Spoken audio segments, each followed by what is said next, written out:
Hey everybody, this is Darksied. Welcome back to part 34 of our Dark Souls walkthrough and the finish up and conclusion to the Duke's Archives, and we are going to get to face Seath the Scaleless. Okay, continuing on from where we were, we want to go back into the room that had all the chests, and there was a lever over there that we can make to open the stairwell down.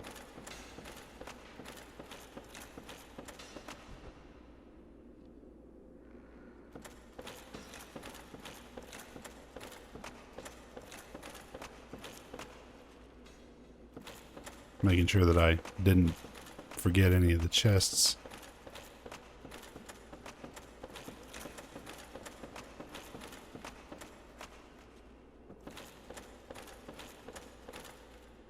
Also, after you free him, this is where you're going to find Big Hat Logan. For the magic users out there, this is the great spot to pick up the rest of his stuff. And also, after you've bought everything that he has, you can also talk to him a couple more times, find out that he's going crazy, and the next time you go up to the first place where we found Seath, the same place where we died, you will find him up there and he will attack. You can get some pretty cool stuff out of that. I think you'll get the crystal catalyst, and also you'll get his hat. Unfortunately, you have to buy everything he has in order to get that.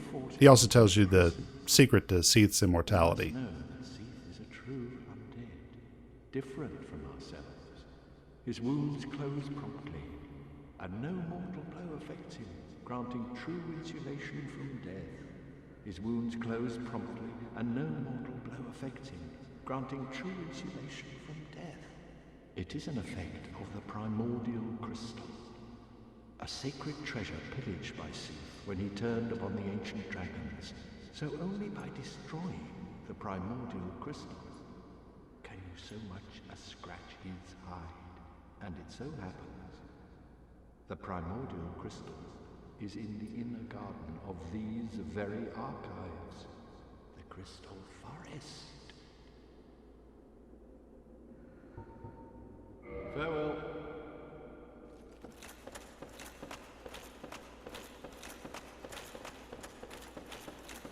Okay, here we go. Now, another thing with Big Hat, it is recommended that you do free him. I know that it's fairly easy to forget about him after you've come all this way and gotten the key, but I've heard some reports that if you don't get him, then he will not come to the archives and you can't complete that quest line.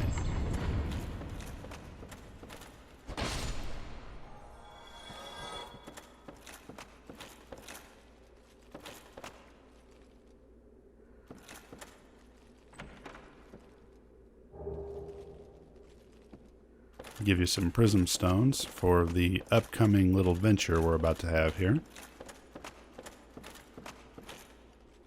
I personally don't use them. There's a way that you can do this without using them.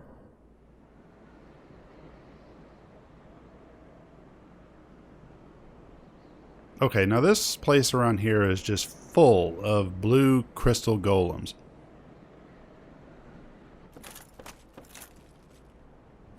And the very first time I went through here, I actually took the time to clear them all out and gain the few items that they had around here. I think they were mostly just souls. Now, as soon as you get down here, there's going to be two of these guys who are going to attack you from the left over here. These are the only two that are going to be concerned with you at the very beginning, not at least until you start heading down the path. I'll take them out quickly. I've got one of them coming up here on my, or behind me.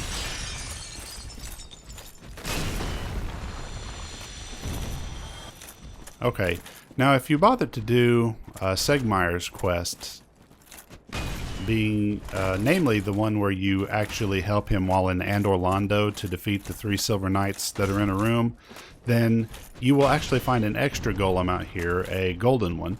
And whenever you kill that, you will find Sigmire's daughter. And it's actually required to continue that particular storyline Here, you will not find me getting them because at this point I never actually went up and helped Sigmire, so his daughter's golem isn't here.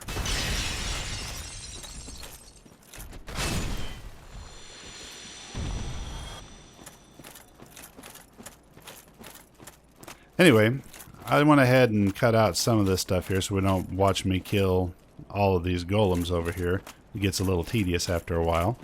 But after you get all of them cleared out, and you don't even have to clear all of them out, I was doing it to farm blue titanite chunks, which drop fairly regular from them as long as you're using the covetous gold serpent ring.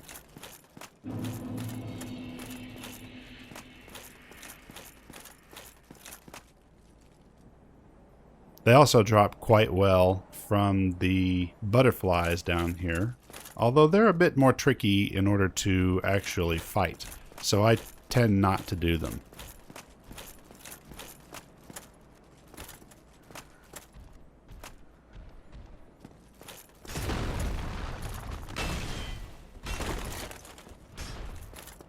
Yeah, I like to drag him back up here a little bit in order to fight him. Makes it a little easier. You'll find that they've got a few guys like this who are on very narrow crystal ledges, and it gets very tricky in order to fight them, especially since the next ones that you come across are actually a tougher version of these guys.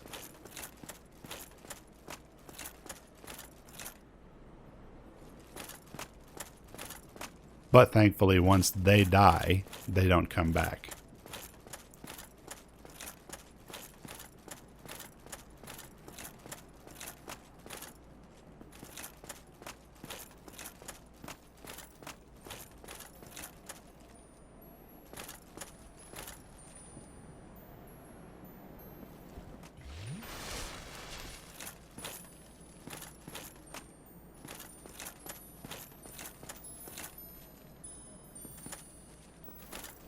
Okay, here's the first of the secret paths here. Notice how the snowflakes are actually falling and breaking as they're hitting it. That's your indication that there's something solid here.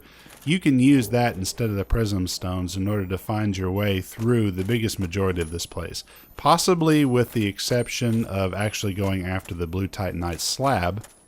It has fairly large paths, but it also has holes in the path, so it's actually very easy to fall through. If I'm unsure about it, instead of using prism stones, what I typically like to do is to use arrows, mainly because I can kind of shoot them in a direction where I want to find out if there's going to be anything. So I can shoot a couple of them, say 1, 2, 3 ahead of me, and then I know for certain that there's actually going to be something underneath my feet.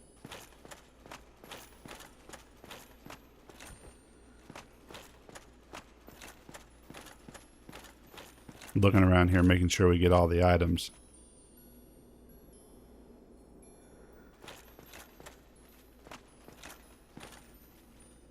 Okay, so there's some of the butterflies around here. They function pretty much like the moonlight butterfly.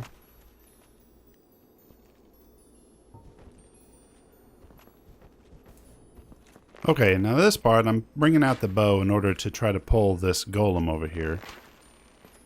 As I said, these guys can be... He is tough to fight over there on the ledge where he actually is. Not a lot of room. And you used to be able to get him to fall off, but the last couple of times I've done this with various different characters, he has never fallen off. So I don't know if they fixed his pathing or what. I thought I just had him right here because he makes a jump for it and plainly misses, but luck was not on my side. You can, however, get him stuck right here. As long as you stay moderately close to him where he doesn't do the jumping attack, he'll stay pretty much right there. So just back out of the way a little bit whenever he starts doing his stuff and get close to him just as quick as you can.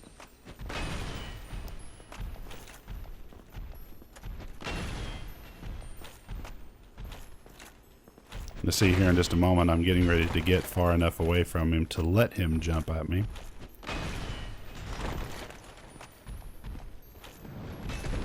Which will get him unstuck, but no matter. We were close enough to being through with him anyway. And as I said, he will not reappear, so kill him once and you're done with him.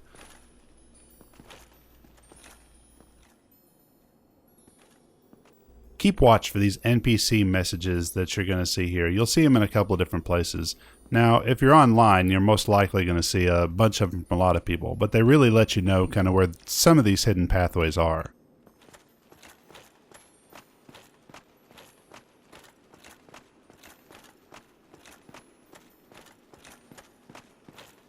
Careful right there. I have almost slid off there. Just keep walking.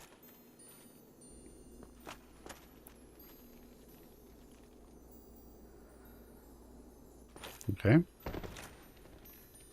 That's the second golem that will also not respawn. He is actually harder to get to than the other one. I haven't been able to find a good way of being able to pull him off. So you have to fight him at least close to where he's at. And he is very hard to do because only one half of that thing is walkable. The other side you'll slide right off on.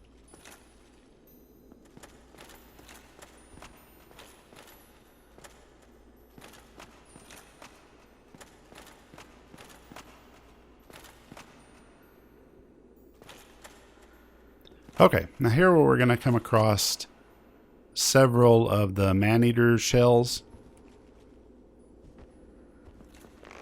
What I like to do is I like to try to bring them in one at a time.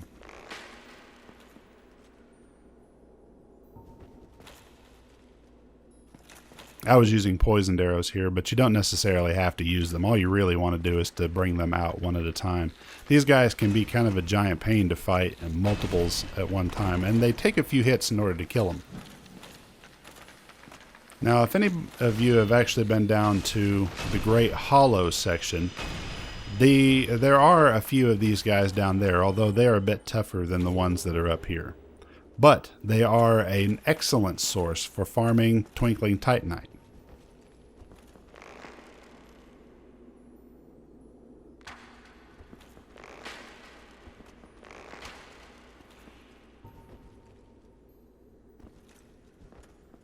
They also drop a fair number of purging stones, so if you ever need to get uncursed or at least have the items available to you should you get cursed, this is a good place to go farm them.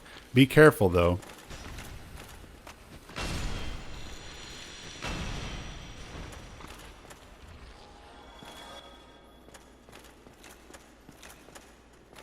Nope, not done that one.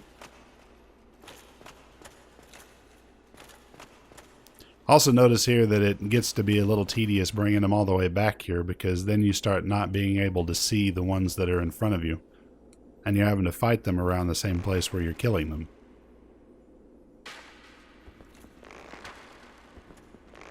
These guys definitely make better doors than windows.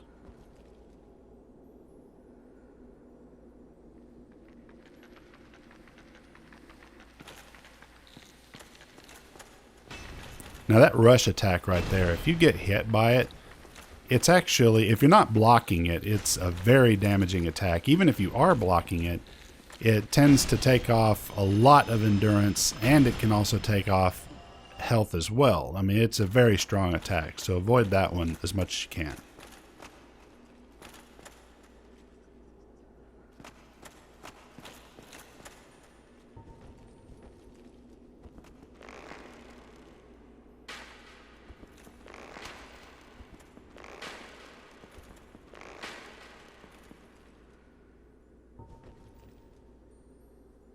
So I got him poisoned and he's not even moving.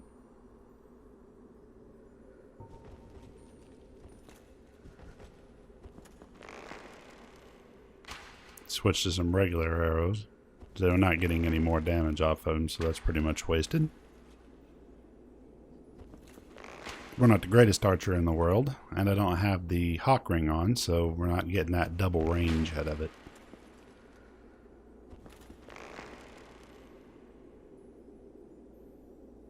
There's another one coming out, though.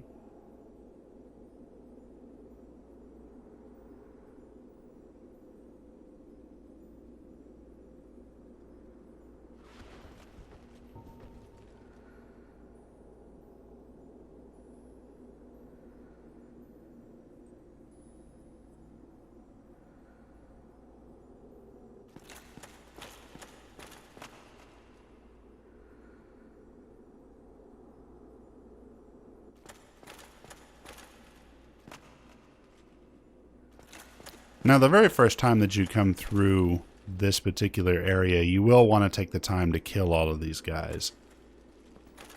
If you happen to die while fighting Seath, it becomes a bit easier because there will be a fog wall on that little door or that cave entrance right behind these guys, in which case you can just run up to it, hit the fog wall, and get through. But otherwise, there is no fog wall that's actually put there, and they'll follow you right into the boss room, and that will make fighting Seath even more of a nightmare.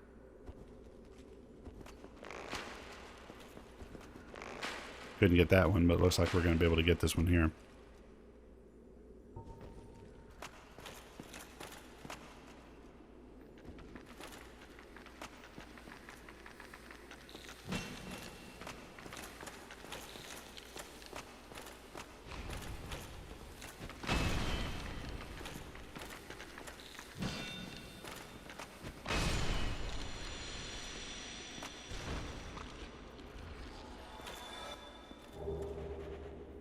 Yay to more twinkling titanite.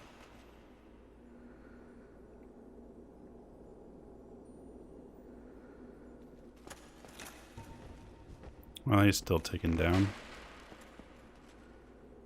Off your typical poisoning, you can get about 550 points of damage.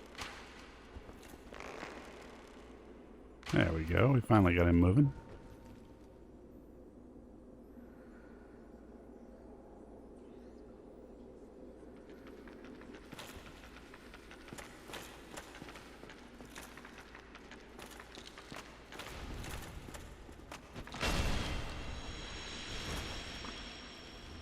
The key to fighting these guys really is don't be greedy with your hits. Just as soon as you think you can take a hit and then maybe take another and then even possibly squeeze out a third, chances are he's going to hit you for something during that. So take a hit, maybe two if you think you can afford it, and then get back. Alright, I spent a great deal of time doing this particular boss fight, and the very first time I got in here, I got tail smacked by him, and it pretty much killed me outright. So, the second time I came down here, I was attempting to get the tail once again, and failing miserably. This fight wound up taking me about 30 minutes in order to do, and I didn't even get the Moonlight or Greatsword that I was trying to get in the first place. So I've decided to cut this down, since mainly you're just seeing me run around here in an effort of futility.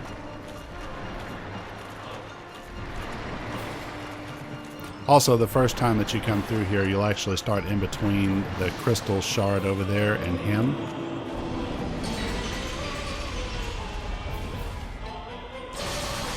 Now, advice number one on why this is a good video not to do is, first off, you don't have to actually destroy this. You can get Seath to destroy this for you.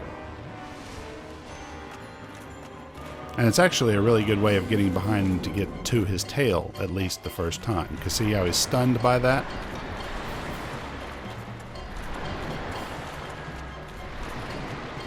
Now, the critical mistake I'm making here, one, is I'm not getting close enough to the actual tip of the tail. You want to get as close to the tip of the tail as possible.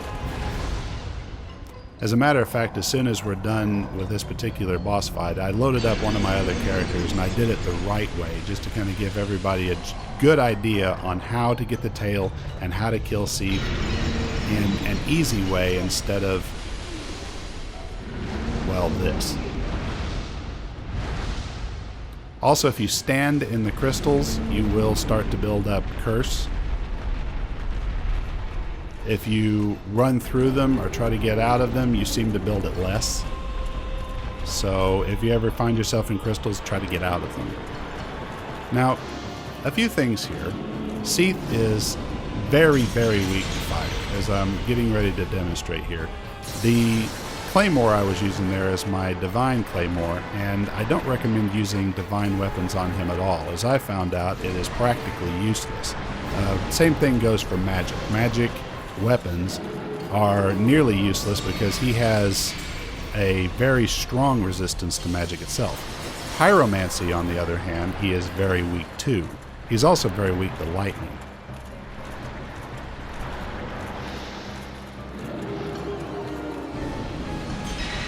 that was the first attempt right there that I actually came close to doing it right. So if you get in front of him, you can actually bait his attack right there, and it'll give you the opportunity to go behind him. Now this is the point where I went ahead and cut through it a little bit, because you just see me kind of run around here. Notice that a lot of potions later, after continuously getting hit by that tail, and still not getting that tail cut off.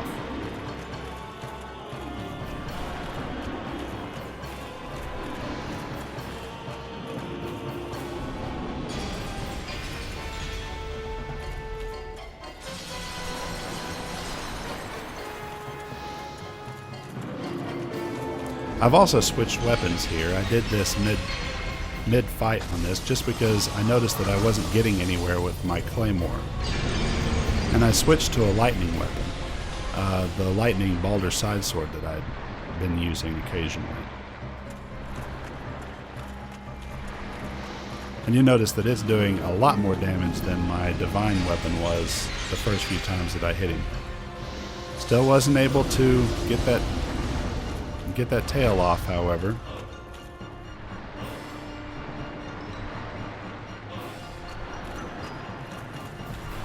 So it looks like for this character, he's going to have to wait until New Game Plus for that.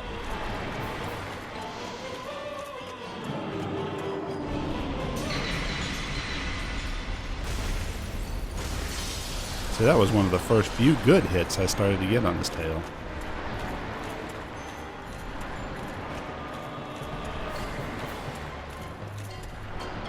But you definitely want to be at the end of the tail, or as close to the end as you can. The closer it is up to him, you're not getting what you need. It only takes, I think, 15% of his actual health in order to cut off the tail. So it's not a huge amount. You just got to hit him in the right spot.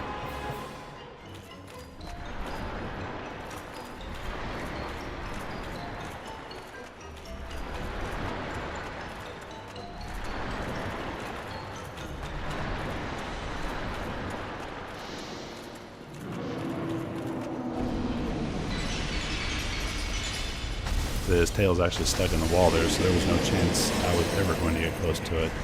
But we did manage to kill him here.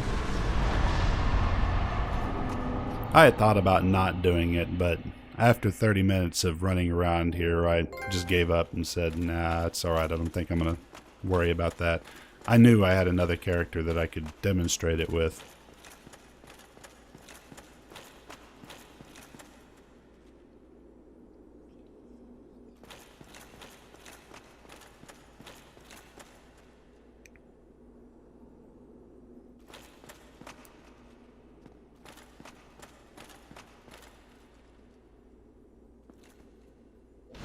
Okay, we're going to go ahead and light the bonfire here and get all nice and rested up. And meanwhile, we're going to cut to an actual good take of this particular fight.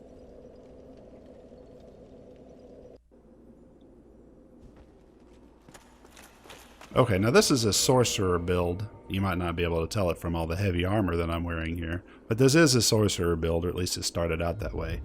The weapon that I'm using is actually a lightning claymore, and this weapon does a very good amount of damage to Seath.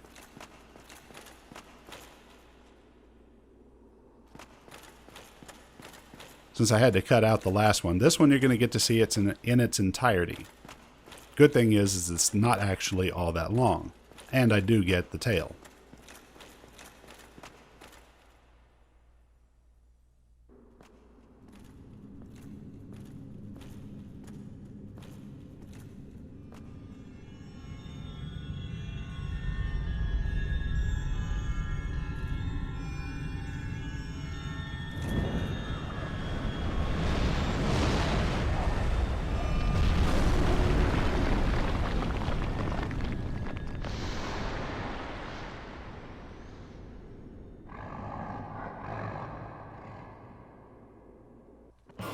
Okay, now the first thing you want to do here is run into the room and run close to this right here and just wait.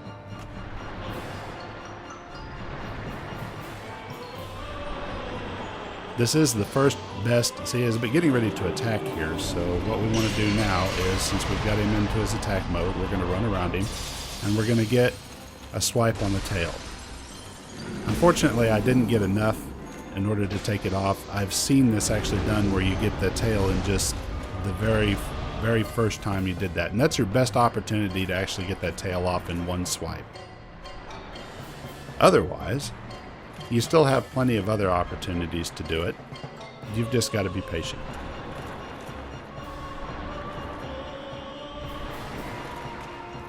Okay, now the first thing you want to do here is run to the middle of him.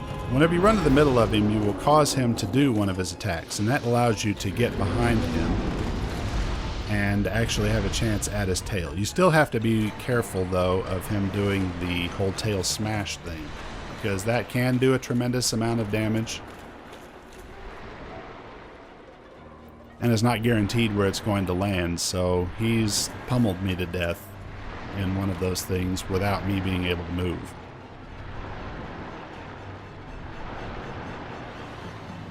Also, I'm trying to pull him and his tail just to be in kind of the middle of the room. So I run near his middle, I run around him while he's doing his attack. I get my swipe in on his tail. I'm trying to get more for the tip. Sacrificing a little bit of health and taking some risk in order to do it, but I really want this.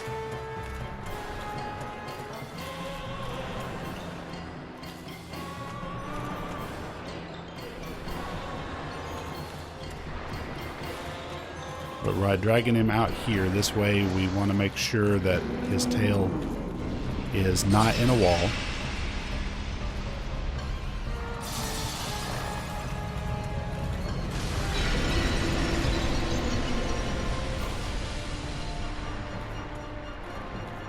So we've got a couple of good hits on it, but not yet quite enough.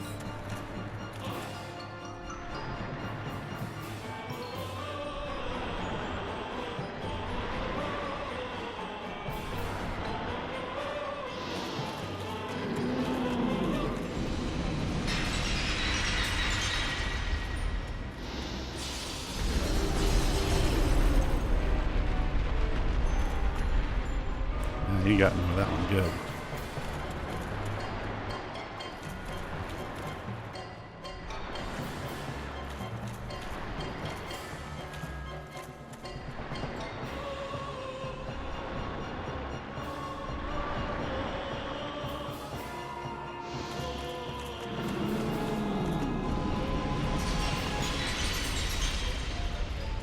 Alright, I think it's about time for this tail to come off. And there we have it, the Moonlight Greatsword. Now, actually killing him is really not all that complicated.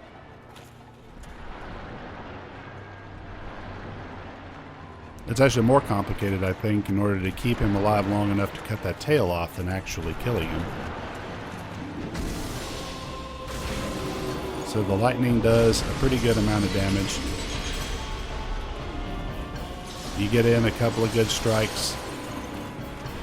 After you've cut out the big tail, his tail attacks are greatly reduced. But you still work at it the same way. Bait him into an attack, you get in a couple of swings, and then get to safety.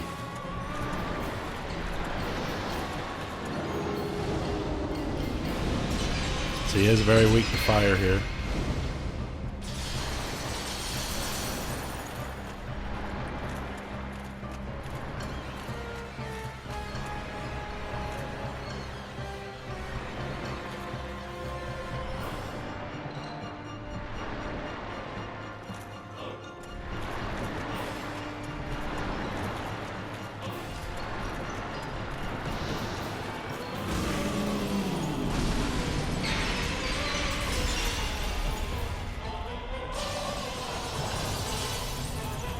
Nearly there.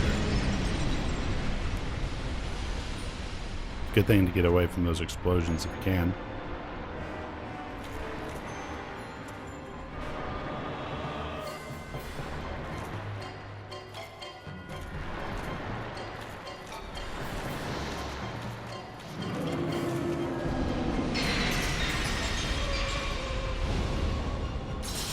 Yep, pyromancy, definitely the way to go. And down Seath. And that's the way you should really do it. And that will complete this part of our Dark Souls walkthrough. Remember, if you've liked these videos, please click the like button. And if you'd like to hear more of these, click subscribe. Thank you for watching, and we'll see you next time.